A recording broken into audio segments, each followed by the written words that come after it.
Hey guys, welcome to Entertainment Talk Nation. I'm your host Rob. This video we're going to do our first movie review for 2014. This one we're going to review 300 Rise of an Empire.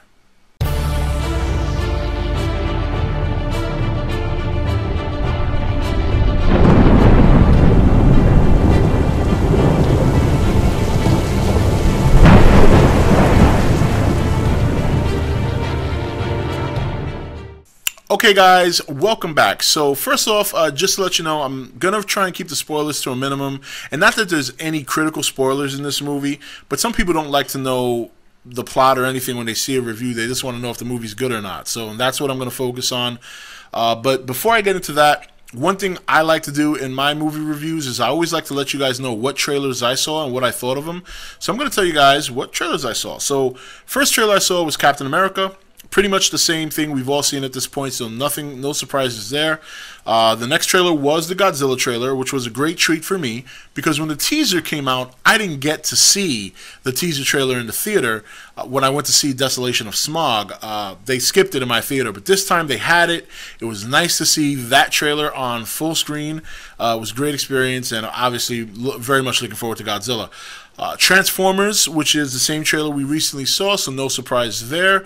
The same X-Men trailer that we've all seen was another trailer they showed. They showed two horror-type thriller movies, one starring Eric Bana, and that one was entitled Deliver Us from Evil. That looked pretty spooky. It definitely looked, the trailer was very intense. It was a little bit longer than normal, but they showed like an actual scene from the movie after they showed all the trailer cuts. They showed an actual scene to end it off, and that was kind of spooky.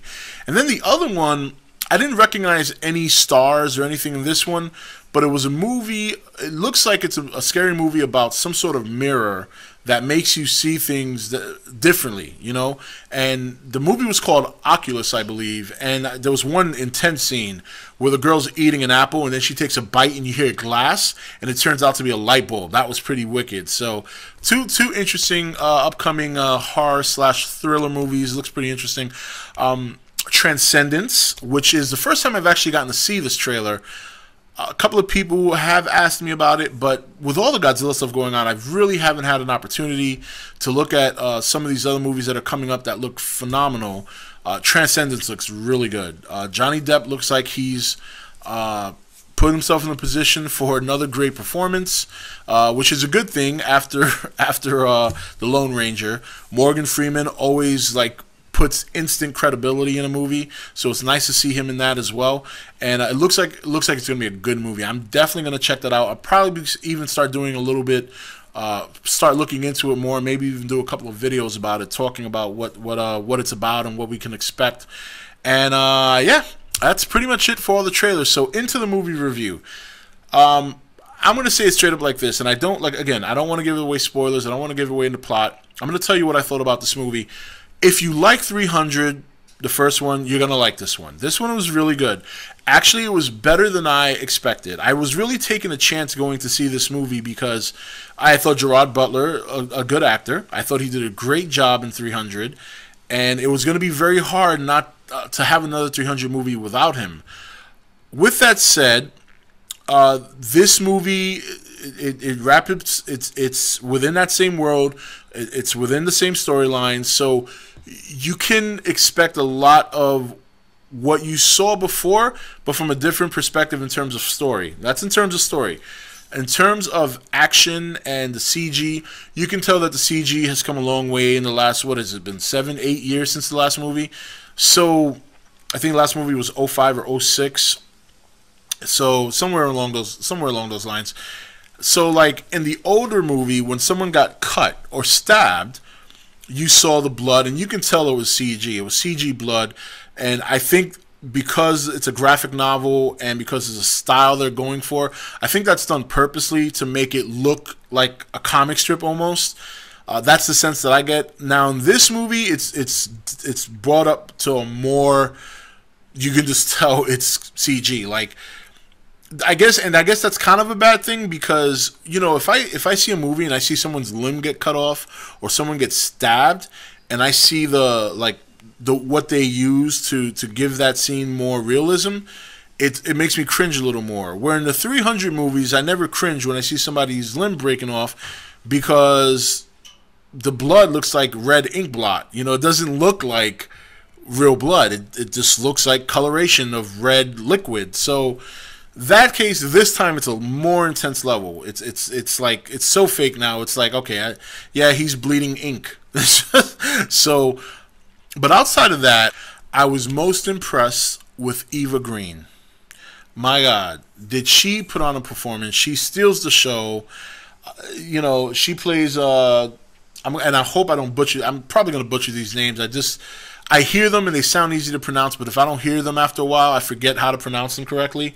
So, Artemisia, that's who she plays. She plays the naval captain for the Persians, and I mean, her performance was just sick.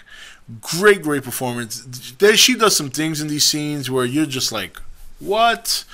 And her and Sullivan Stapleton, who plays, and I'm going to butcher the name again, Themistocles. I think I got it right. Themistocles. Her and Themistocles have this scene that just, they have a couple of scenes together, but they have this one in particular scene that just makes your jaw drop. And it almost symbolizes the kind of fight they're having at sea, because that's where primarily a lot of this takes place, is the sea, naval battle, and it's a beautiful scenery. Now, it's done in rain a lot, which you guys know how I feel about rain. Wasn't too happy about that, but you know, nonetheless, it was still very action-packed, very intense, very well performed in terms of the choreography and the fighting and stuff like that. But like I said, if you like 300, this won't let you down. It was surprisingly good considering there's no Gerard Butler. Now, Lena Headey is also in the movie, but what I like that they did about her is they didn't try to use her to compensate for no Gerard Butler. In other words, she's in the movie enough, but she doesn't saturate the movie at all. Her scenes are about as much as they were in 300. Now, they're very critical scenes. They are very critical to the plot of the story. But I'm glad that they didn't use her to saturate the story, because I think that would have been like a cop-out. And as much as I love Lena Headey, and I think she's a great actress, and I love her on Game of Thrones, because they portray this as such a manly movie, and it wouldn't make sense to saturate the movie with a woman. And I'm not being sexist. That's how they portray the movie. They portray it as a guys, the Spartans and the Athens and war and blood. And because we already know Queen Gorgo, we know she's tough, we know she's capable of fighting, but to see her lead the movie it wouldn't have been a good move. So I like that they kept her role as the queen, and she got about as involved as she had to get. But Eva Green, bomb. If nothing else, go see this movie for her performance, because it was that good. For those of you who are kind of cringe around seeing blood and limbs fly around, it looks almost cartoonish, so I wouldn't even be worried about that. It's not that serious. But outside of that, I enjoyed the movie. I thought it was a lot better than I was expecting.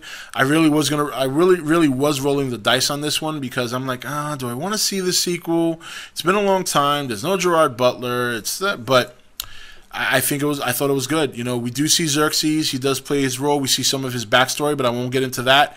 But it's a good story, and we see what sets everything off. It's a good past, present, future story that we didn't get in 300, and that's another thing I like. So, but that's it. I mean, that's it. It's a solid movie. If you like 300, you will like this movie. If you watch 300 and you were like, and you're questioning watching this movie, at least go see it for Eva Green, because she did such a kick-ass job. It is worth the price of admission just to see her performance alone, in my opinion. I thought it was great. And man, she is incredibly beautiful in a very sadistic way. It was a fun movie. I had a lot of fun. So that's it, guys. That's it for this review. If you checked out 300 Rise of an Empire, share your thoughts below. If you haven't, give it a shot. I do recommend it. I had a lot of fun. And we will see you soon for another 2014 movie. Next one will probably going to be Captain America: The Winter Soldier. That's coming out in a couple of weeks. But until then, guys, this is Rob signing off for E.T.N, where we don't do news, we just talk entertainment. Take it easy.